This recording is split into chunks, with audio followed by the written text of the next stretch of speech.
Olá! Enfim chegou o grande momento. Em geral, todos os alunos esperam o momento da Segunda Guerra Mundial. Mas nós, professores, temos um certo pé atrás com a Segunda Guerra Mundial. Os alunos gostam porque são explosões, tanques, mas na verdade é muita tristeza, desespero, sobretudo dos países que se envolveram na Segunda Guerra Mundial. A Segunda Guerra Mundial, essa sim, é mundial. É o que veremos agora.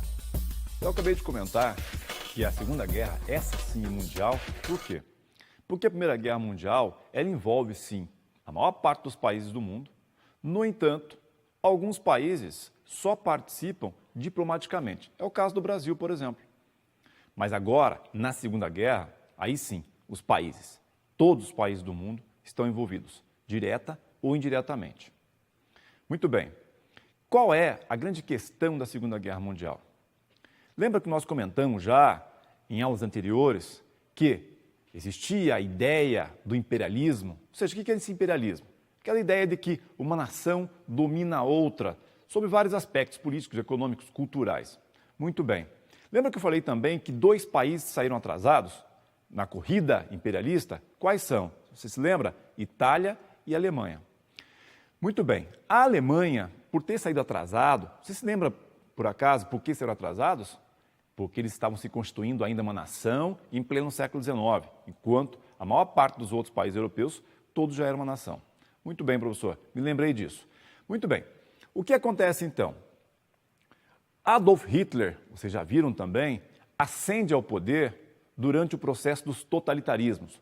Logo após a queda da Bolsa de Valores, da crise da Bolsa de Valores de Nova York, de 1929, que afetou o mundo todo, lembra que nós já comentamos também que, como afetou o mundo todo e essa crise veio dos Estados Unidos, obviamente, os Estados Unidos era chamada o pai ou a mãe da democracia moderna, ninguém mais acreditou na democracia, ou ninguém mais acreditava na democracia. Quando Hitler assume o poder, ele vem com uma outra ideia, um totalitarismo. E dá certo, pelo menos do ponto de vista da burguesia, a burguesia que financia Adolf Hitler. Ou seja, ninguém espera ainda que Hitler vai perseguir outros povos, embora já existisse no passado um ódio, e a pergunta que os alunos sempre fazem, professor, por que é que Adolf Hitler odiava tanto os judeus? Possivelmente esse ódio aos judeus tenha vindo lá da sua origem. Hitler, na verdade, não era alemão, ele era austríaco. E lá na Áustria já existia uma dominação judaica, sobretudo econômica, sobre os vários segmentos sociais. Então, possivelmente esse ódio tenha nascido ali. No entanto, os judeus foram perseguidos pelo nazismo em grande quantidade somente depois ou durante a Segunda Guerra Mundial, durante o processo da Segunda Guerra Mundial. Em 1936, Hitler começa já a se movimentar. 36, a guerra só começa em 39, ou seja, Hitler se movimenta e busca uma união. Qual é o outro país que nós já comentamos que também era totalitário? Não era a Itália, de Mussolini? Pois é. Então, Hitler busca apoio em Roma. Já está se formando, então, o eixo, que vai se chamar daqui a pouco, eixo Roberto. Roberto, professor? Não vai esquecer. Roberto vem de Roma, R-O, o B-E-R, Berlim, e o T-O, Tóquio. Daí a palavra, o nome Roberto. Era chamado o eixo do mal, o eixo do mal. Isso era 36. 38, Hitler começa a sua movimentação em toda a Europa, mas, sobretudo, começa a anexação.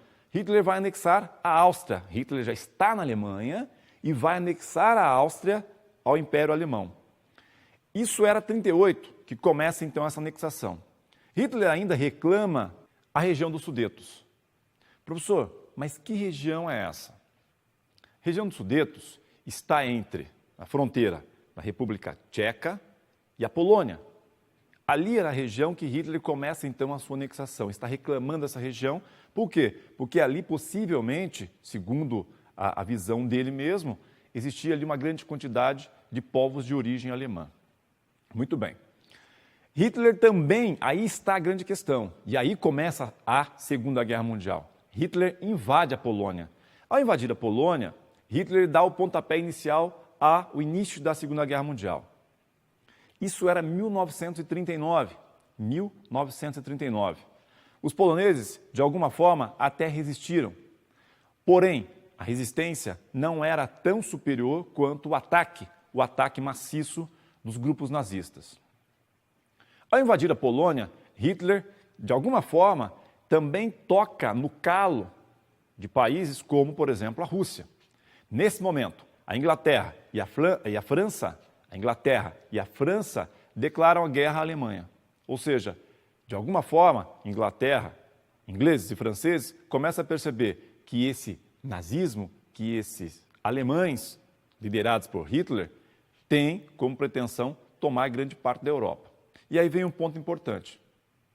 Professor, é verdade que a maior parte dos países do mundo, Estados Unidos, países ricos, Estados Unidos, Inglaterra, França, Holanda, Bélgica, sabiam do que estava ocorrendo na Alemanha e não fizeram nada? É verdade. Poderiam ter muito bem barrado Adolf Hitler antes, mas não fizeram nada. Hitler foi crescendo, tomando grande parte da Europa, até que chegou nos pés ou nos calos dos países desenvolvidos, dos países ricos. E aí, a história é outra. Nesse momento, em 1940, a Itália também entra na guerra. A Itália entra um pouco atrasada. Muito bem. Um caso interessante aí nesse meio, que aí vale a pena comentar, que sempre está presente, essa questão sempre está presente nas questões do vestibular, é a história que Hitler, quando invade a França, primeiro vão os nazistas e fazem as suas invasões. Hitler vem mais tarde, claro que Adolf Hitler, ele não entrava no fronte. Ele vinha depois que já estava tudo acalmado, ou seja, Hitler tira uma foto na Torre Eiffel. E essa foto da Torre Eiffel começa a rodar o mundo. E aí um ponto importante. Hitler vem do sul e vai subindo, vai tomando grande parte da França. Nesse momento, os franceses, é claro, eles não recuam. No entanto, os franceses começam, então, vagarosamente, perder o conflito. E somente parte da França torna-se aliada de Hitler ao perder o conflito. E ao se tornar aliada, Hitler funda um governo fantoche, vamos dizer assim. É o governo de Vichy. Vichy é uma cidade. E esse governo de Vichy, como é conhecido, vai se estabelecer entre 1940 até 44, sob o domínio do líder, do Marechal Pétain. Ou seja, a França se torna, sobretudo uma parte da França, se torna aliada do nazismo alemão. Claro que eles não queriam, havia resistência, muitas resistências. Intelectuais, sobretudo intelectuais ligados às universidades, começam a resistir bravamente. No entanto, Hitler avança cada vez mais. Nesse momento, o mundo começa a ficar preocupado. Por outro lado, há uma resistência ainda maior que vem, sobretudo, do leste, mas um país em específico, a União das Repúblicas Socialistas Soviéticas. Lembra que se formou essa União das Repúblicas Socialistas Soviéticas, se formaram em 1923, quando ainda Lenin liderava a Rússia e formou essa União Soviética. Muito bem, quando eles saíram da guerra naquele momento, em 1917, na Revolução Russa, se prepararam para se tornar uma potência e se tornaram. No entanto, quem é o líder agora? Joseph Stalin. Stalin é o grande líder da Revolução, não só da Revolução Russa, não podemos dizer que ele é o líder da Revolução Russa, ele levou a Revolução Russa adiante, aos trancos e barrancos, podemos dizer assim, aos trancos e barrancos. Por quê? Porque Stalin governou a Rússia com mãos de ferro. Matou tanto quanto Hitler. Pouco se fala disso. Mas vai ser Stalin, na Segunda Guerra Mundial, que vai começar a destruir o Império Nazista. Na Batalha de Stalingrado, por exemplo, Hitler começa a perder o conflito. Como assim, professor? Lembra que nós falamos lá no passado ainda que Napoleão, quando invade a Rússia, perde para dois grandes estrategistas, a inteligência do povo russo e também a neve? Hitler comete o mesmo erro. Ao invadir a União das Repúblicas Socialistas Soviéticas, Hitler começa a se perder. Por quê? Porque a neve começa a cair em grande quantidade e os alimentos que vêm de cima, ou seja, que vêm com paraquedas, caem na neve e se perde. Os nazistas que estão nessas regiões não têm alimento. O frio é intenso, 30 graus abaixo de zero, em alguns casos. Começa a cair. Hitler, então, começa a dar um passo para trás. O Império Nazista, aquele império famoso, que começou a anexar grande parte da Europa, começa a perder poder. Você deve estar perguntando em casa, professor, mas e os Estados Unidos? Até agora você falou só dos países da Europa? Muito bem. Estados Unidos, os Estados Unidos da América, ainda não haviam entrado na guerra. Estados Unidos estavam financiando a guerra. Professor, de que lado os Estados Unidos estavam? Aí está a questão. Tinha o eixo, como era chamado, Roma, Tóquio, Berlim, e tinha os aliados. Esses aliados eram, em geral, os países, como, por exemplo, União das Repúblicas Socialistas Soviéticas, Inglaterra, França, os países capitalistas em geral. Do outro lado, aqueles países que nós já citamos. E os Estados Unidos, ora financiavam um lado, ora financiava o outro. Até que um problema seríssimo se deu, e alguns dizem que foi uma estratégia, mas não podemos afirmar isso, porque não existem grandes documentos a esse respeito, de que os japoneses sobrevoam a região de Pearl Harbor. Pearl Harbor fica no Havaí, é uma pequena ilhazinha do Havaí, e detonam Pearl Harbor, ou seja, lançam grande quantidade de bombas sobre Pearl Harbor. Professor, o que é Pearl Harbor? Pearl Harbor é a região onde estão preparados os grandes navios de guerra dos Estados Unidos. Ou seja, é a ligação, Pearl Harbor era a ligação entre a América e o Oriente. Então, se você sai com um avião, com um navio da América, demoraria muito tempo para chegar até o Oriente. Então, ali era uma base extremamente fortificada. Se os japoneses detonaram aquela região, então ali está basicamente anulada. Essa região está anulada. Aí está a grande questão com relação a Pearl Harbor. Lá na América, lá nos Estados Unidos da América, se dizia assim, os Estados Unidos não podem entrar na guerra.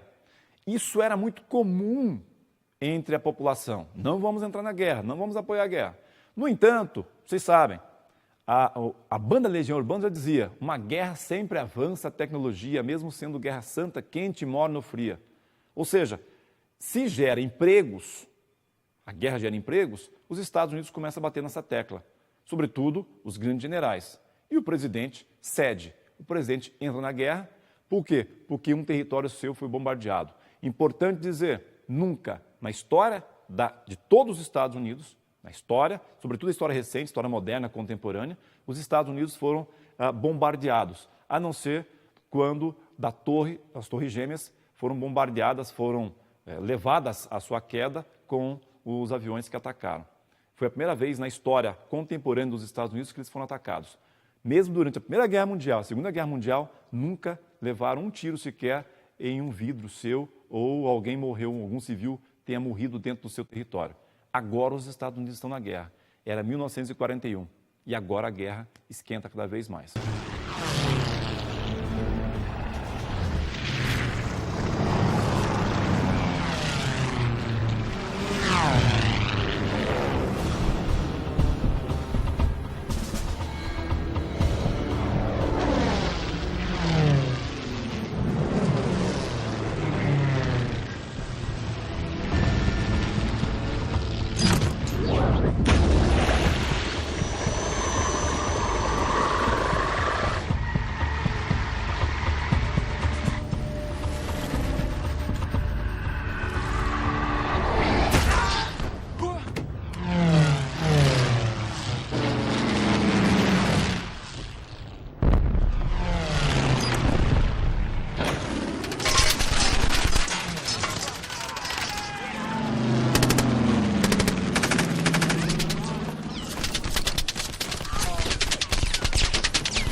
One thing, them ain't Navy planes. All hands man your battle. We're being bombed, get up! Get up!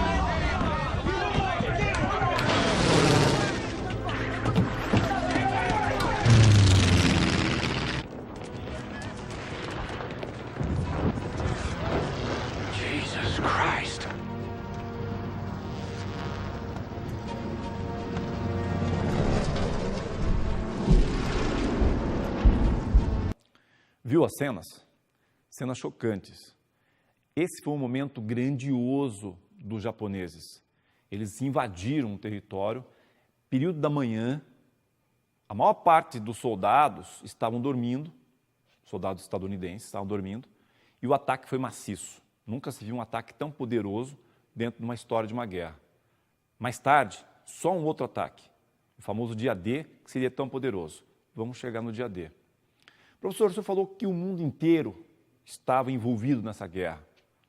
Pois é, a África também vai se envolver nessa guerra. Só que a África vai ser tomada, sobretudo, pelos alemães. Ou seja, a Alemanha invade o norte da África e coloca ali para governar, entre aspas, governar, para liderar, vamos dizer assim, o nazista Erwin Rommel, o famoso Rommel. Ou seja, esse ataque é chamado Afrika Korps. Esse Afrika Korps, ou African Corps, como são chamados, foi o grande terror nazista sobre o norte da África. No entanto, esse norte da África também resiste. Grande parte do mundo envia tropas para essa região para que derrube ali, na África, e não deixe o nazismo percorrer o resto da África. Aqui vale uma questão interessante. Um carro famoso, o Fusca, como é chamado pelo mundo afora, foi desenvolvido justamente para que pudesse entrar em território, desenvolvido pelos alemães, da Volkswagen, foi desenvolvido para que entrasse em territórios muito quentes, como, por exemplo, o norte da África, sobretudo a região onde existe ali o Saara, entrasse e não precisasse de água. Uma questão interessante, é desenvolvido pelos alemães. E aqui um ponto bastante interessante.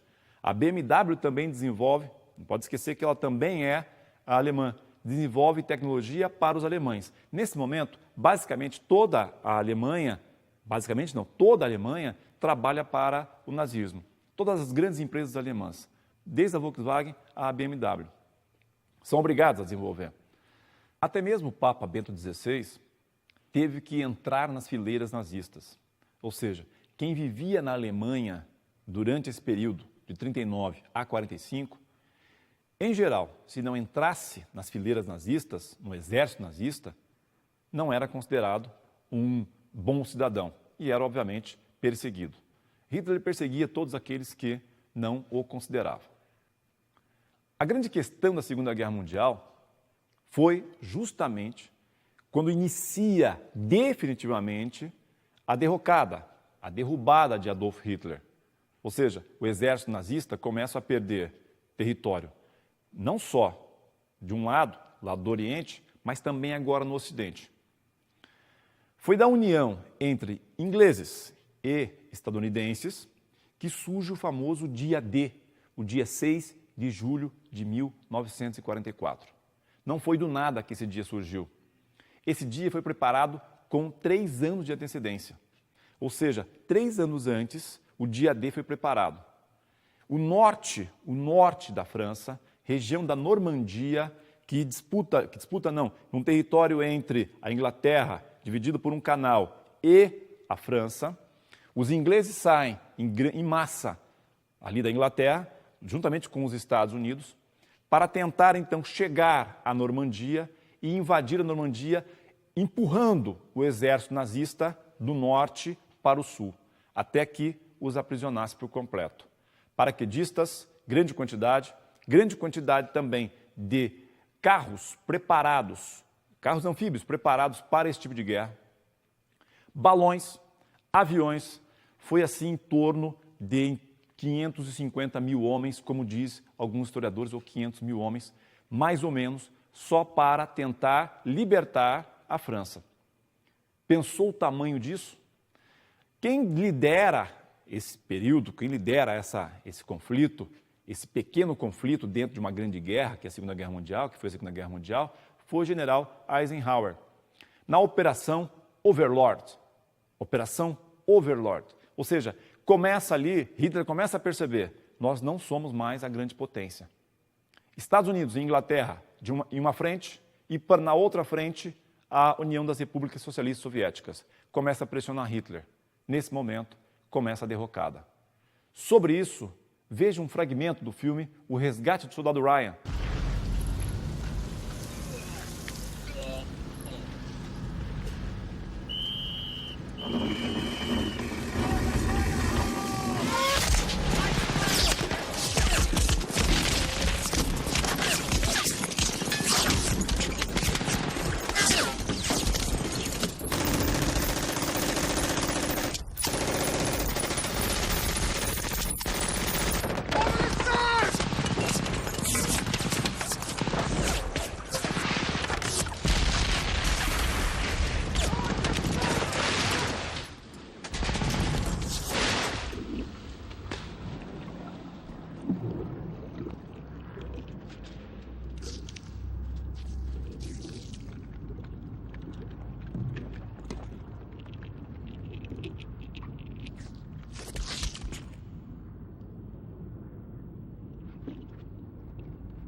Viu um fragmento do Ryan, uma guerra grandiosa, financiamento poderosíssimo.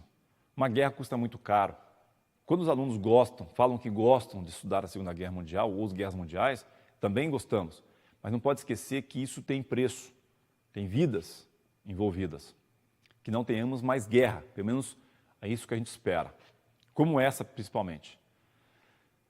É dado, então, a grande questão. Primeiro, os exércitos nazistas sofrem baixas, desde a África, no lado oriental, no lado ocidental, e estão ainda cada vez mais perdendo poder.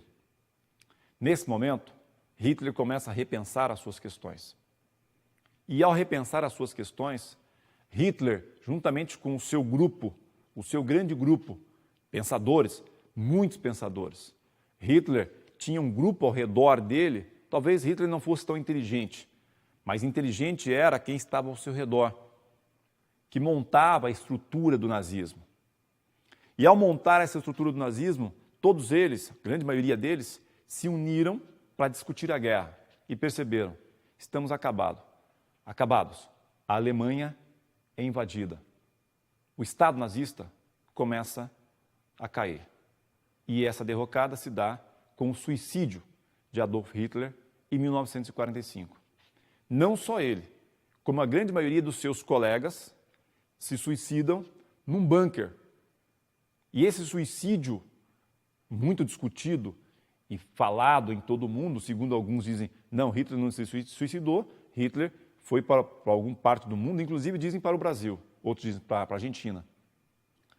Na verdade, o que se sabe é que Hitler desaparece, o Estado desaparece, o nazismo perde força e desaparece por completo, pelo menos naquele período. Vai reaparecer mais tarde com skinheads e algumas coisas parecidas dessas loucuras por aí. Herr Günsche, ich muss unbedingt noch einmal den Führer sprechen. Bitte, es muss sein. Es tut mir leid, Frau Goebbels, ich habe ausdrücklichen Befehl vom Führer, dass er nicht mehr gestört wird. Bitte, Günsche, nur einen Augenblick. Bitte!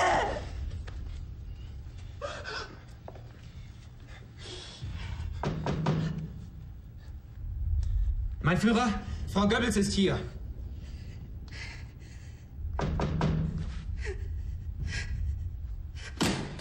Was ist denn noch? Mein Führer, ich flehe Sie an, verlassen Sie Berlin. Mein Führer, bitte, verlassen Sie uns nicht. Was soll denn aus uns werden? Morgen schon werden mich Millionen verfluchen. Aber das Schicksal wollte es nicht anders. Stehen Sie. Kommen Sie.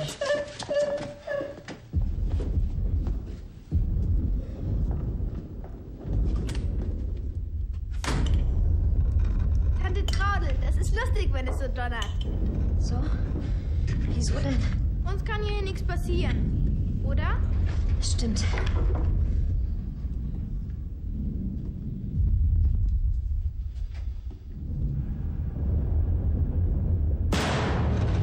Volltreffer!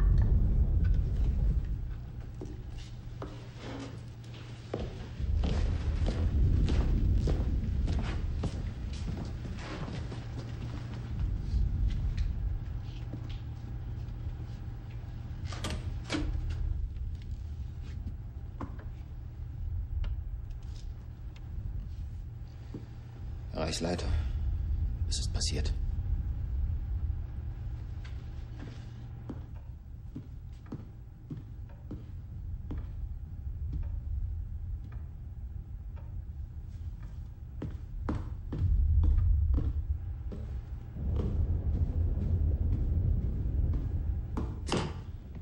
Ich melde, der Führer ist tot.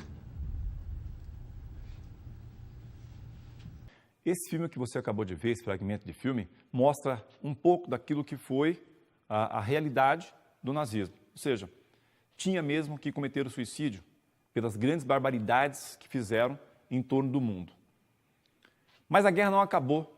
O Estado nazista acaba ali, mas tinha um outro lado, tinha um lado oriental, tinha um lado dos japoneses, tinha um lado do imperador Hirohito.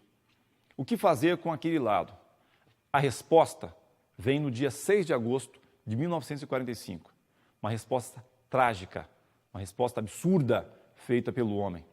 Ou seja, os Estados Unidos da América se prepararam uma bomba atômica, que até aquele momento não sabia ainda a extensão dessa explosão, e lançaram sobre populações civis. No dia 6 de agosto de 1945, Hiroshima cai. 3 dias depois, Nagasaki. Ou seja, o mundo começa a perceber, os Estados Unidos são a grande potência. Eles têm o poder dos 1000 sóis, como eram chamados, nas mãos. Consequência, a guerra acaba. Os Estados Unidos são a grande potência. Mas tem outra grande potência, professor? Tem. A União das Repúblicas Socialistas Soviéticas. Por quê? Porque eles também atacaram. Na verdade, a grande queda do nazismo se deu pelo lado soviético. E aí, duas grandes potências. Quando a Alemanha cai, a Alemanha perdeu a guerra. Maravilha. Então vamos dividir a Alemanha. Quem divide a Alemanha? França, Inglaterra, União Soviética e Estados Unidos. Divide em 4 grandes zonas. Dessas 4 grandes zonas, mais tarde, numa segunda redivisão, 2 zonas. Uma capitalista e outra socialista. Uma liderada pelos países capitalistas, Inglaterra, França e Estados Unidos, e o outro lado pela União das Repúblicas Socialistas Soviéticas. Iniciava ali, já finalzinho da Segunda Guerra Mundial e início de 46, o que nós chamamos de Guerra Fria. Ao contrário do que se diz, a Guerra Fria, muita gente diz, teve conflito, não teve? Teve conflito. Não teve conflito direto entre as duas grandes potências. Mas as duas grandes potências financiaram guerras menores, como, por exemplo, a famosa Guerra do Vietnã, que durou de 59 a 75. A Guerra do Vietnã, como é conhecida, era para ter durado, segundo a visão dos norte-americanos ou dos estadunidenses, apenas aí alguns meses. Durou muito tempo. Por quê? Porque o norte, a República do Norte do Vietnã, a República do Norte do Vietnã, começou então a receber influência da União Soviética, países comunistas. E a República do Sul do Vietnã começa a receber influência dos Estados Unidos. Desses dois choques, primeiro local, os Estados Unidos e a Rússia não entram diretamente, enviam soldados mais tarde. Desse choque vem a Guerra do Vietnã, que dá ao mundo uma outra visão de guerra. Não se lança ali bombas atômicas, mas se lança o napalm. Sobre o que é napalm? É uma espécie de uma gasolina sólida lançada sobre uma área imensa de, por exemplo, árvores. Destrói por completo. Os Estados Unidos investiram nessa guerra, mas perderam. Perderam por quê? Mal sabiam eles que essa região é uma região que tem grande quantidade de chuvas anuais. São as chamadas monções. Do lado ali, desse lado do sudeste asiático, onde nós estamos comentando, tem o Himalaia. O Himalaia é uma cadeia montanhosa gigante. Os ventos sopram quente de baixo, da Índia, por exemplo, do Pacífico, subindo. Quando esse vento chega muito quente no Himalaia, gelo, chuva, essa chuva bate nesse paredão e retorna, inunda a área do Sudeste Asiático, sobretudo Camboja, Vietnã. O Vietnã, então, começa a mostrar as suas garras. Os Estados Unidos vêm em grande quantidade. No entanto, não sabem que ali, com as chuvas, não dá para trazer grandes tanques. É a mesma coisa que você pega em casa uma tigela de gelatina, deixa ela um pouco molinha, coloca um peso em cima, aquilo começa a afundar. Os Estados Unidos fizeram isso, começaram a afundar. A guerra afundou. Um presidente morreu por isso, dos Estados Unidos, por tentar tirar os Estados Unidos da guerra. O Himalaia é o grande vencedor, claro, mas o grande vencedor da guerra do Vietnã, na verdade, foram os russos, que expulsaram os Estados Unidos do Vietnã.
Right there!